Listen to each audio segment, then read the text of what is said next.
Okay guys, before we start the video, just quickly, 1STMAN is so much more than just a YouTube channel. We've got digital products, we've got physical products. The digital products include courses, books, ebooks, etc. And the physical products is everything from supplements to clothing to grooming products to the paperback physical copy of our book. So the two links will be below. Go and check them out, guys. And now back to the video you came here to watch. Okay guys, welcome back to another video. In this video I want to talk about high value men, okay? And now in hindsight, now that I'm in a position in life where I've ticked all the boxes that get associated with a high value man, okay? I can stop in hindsight and look back and go, I was always a high value man, okay?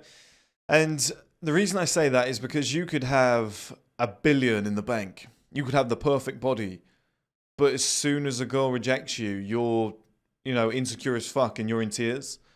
Or you're like some alpha male at home, and then as soon as you go out into a club, you're like this, looking at all the girls. Damn, look at her ass, look at her ass. Do you want to come home with me? Like, it's a personality thing. It's a behavior. And there's two things I've realized. That I was always a high value man, because it was who I was, as my character. I was the type of person who would never give up, who would never quit at anything, who would be in the gym, could barely push out that final rep, but I would do it for me. I'd be like, because I know if I don't do this final rep, then I'm a bit of a pussy. Oh, nobody's going to find out. I was like, yeah, but I know, and I can't have that. Little things like I said to you guys before, like getting punched in the face, but then still moving forward and wanting to actually fight that guy, even though that hurt like fuck. It's little things like that. It's, when I was really young and I looked like shit and I had beautiful girlfriends, I would still hold them to standards. I'd be like, who do you think you are? You can't get away with things because you're beautiful. I was doing all of this stuff before it was even like a popular thing on podcasts. There's so many scenarios of that I can look back and remember and be like, damn, do you know what? That was a real alpha move from 16-year-old you. Most guys weren't doing that. Like rejecting girls because I saw them, I don't know, because they, just little things that they were doing around other guys, or like they bitched about somebody and then they were really nice to me and I was like, no, because I saw you bitch about somebody the other day, I don't like your personality type. Like I would do stuff like that back in the day.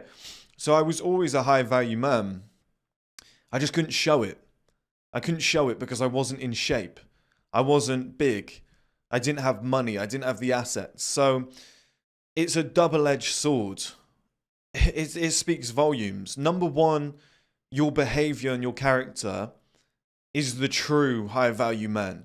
Like, unless you have that shit, the other stuff means nothing. You need that first, okay? So you need to change this first and foremost. That's the most important point. But point number two, and it goes back to what I said years ago about external attraction is all we have. Well, the external impression is all we have.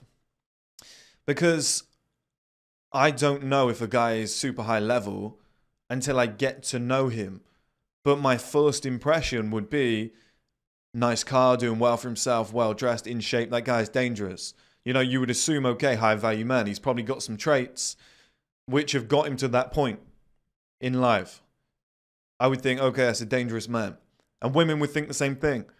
Now, a woman might go, nice car, dress well, handsome guy, in shape, sit down with you, and then you're just eager and thirsty, and she's like, he's a little bit desperate, I don't like his views on life, yeah, it was nice to meet you, you're a handsome guy, but see ya, you're not for me. But you got your foot in the door. You had an opportunity to sit down with that woman, she found you attractive, she sat down and went, let me give my time to this guy. So it's a double-edged sword. You need both. Like I said, I was all like the women that I'm dating now and the women that come over and have a conversation, or their friend comes over and goes, oh, my friend thinks you're attractive. Can she come over and have a chat? That never happened before, but I was the same man, the exact same man. But the difference is now I'm bigger. I look more masculine. I'm better groomed. I'm better dressed. I carry a different kind of aura with me because I'm very calm. My body language is probably a little bit better than it used to be because I worked on that sort of stuff. But I'm still the same person. You move differently because you've got money in the bank and you don't need to panic. And you're you're big and you can box and you're strong, so you're not worried about anybody in the room. So you do move probably a little bit slower and a lot more relaxed, and you talk differently, you conduct yourself differently. So that gives off an aura, okay? But my mindset is still very similar to what I had when I was 18. When I was at the bottom of the chain and I felt like shit about myself, but I still had morals and standards. I still held myself to certain things. I'm still that same guy. It's just now people can notice because they're picking up on what's on the outside and then going, hey, I'll give you a chance. Oh, actually, this guy's got some really good traits. But they wouldn't have known without the other shit. So the high value man thing is very much like when I say to you guys about alpha males. Like, I prefer outlier male because an alpha male could be a guy who's 6'4", absolutely jacked, but he's stupid and broke. He'd still be like quote unquote an alpha male based on the term of like, oh, this guy's an alpha when he walks into the room. You know, he's like the Chad looking guy with a big jaw and whatever. He would still be categorized as that because he's probably going to sleep with a few women and whatever throughout his life. So people are going to be like, that guy's top dog, he's an alpha, he gets all the girls and all this shit. But an outlier male is somebody who can conduct himself in any circle. A guy who is successful across multiple fields in life, who can handle any scenario that he's put in. Whether he's in a fight, whether he's in the boardroom, whether he's in the bedroom, whether he's in a different country and he knows multiple languages, he can handle any situation. That is far superior to just being the big, handsome, strong guy. And I see the same thing with high value men. It's like we promote so much the external stuff, which is necessary. And that is your certification, so to speak, as being a high value man, a man who's got money, who goes to the gym or something like that. You know, you're in shape, you've got money, you've got a few good assets and a nice car, and you dress in suits. Like, that's almost the criteria now. But people forget the backing, the morals, the integrity, the honesty.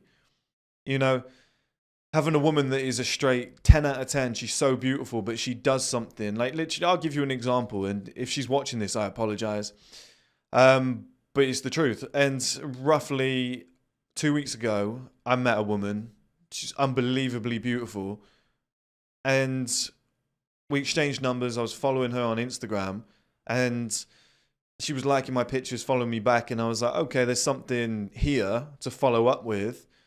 I'll wait for the right time because I was so busy with work. I was like, if something pops up in my life and I want her to come along with me, I'll message her.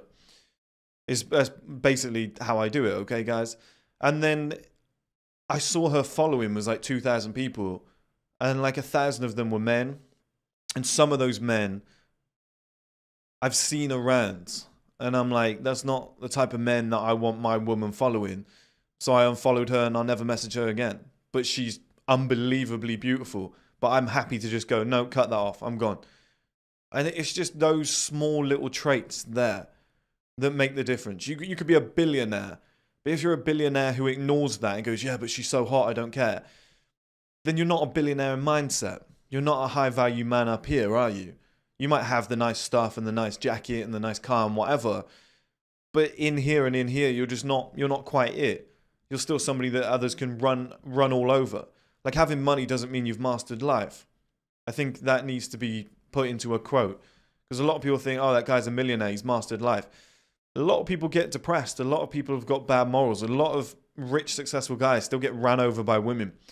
They're just those rich simps that just get everything taken from them. So those core components, staying true to yourself, you know, doing the right thing in every scenario, even if it makes you look bad. I value people more on that. And I think you can be a high value man. You just don't have high value man stuff or the status, but you are one in the making. And that's more important to me. That's way more important, because that will, number one, get you there. And number two, it will keep you there. And number three, when you are there, it'll stop you getting taken advantage of.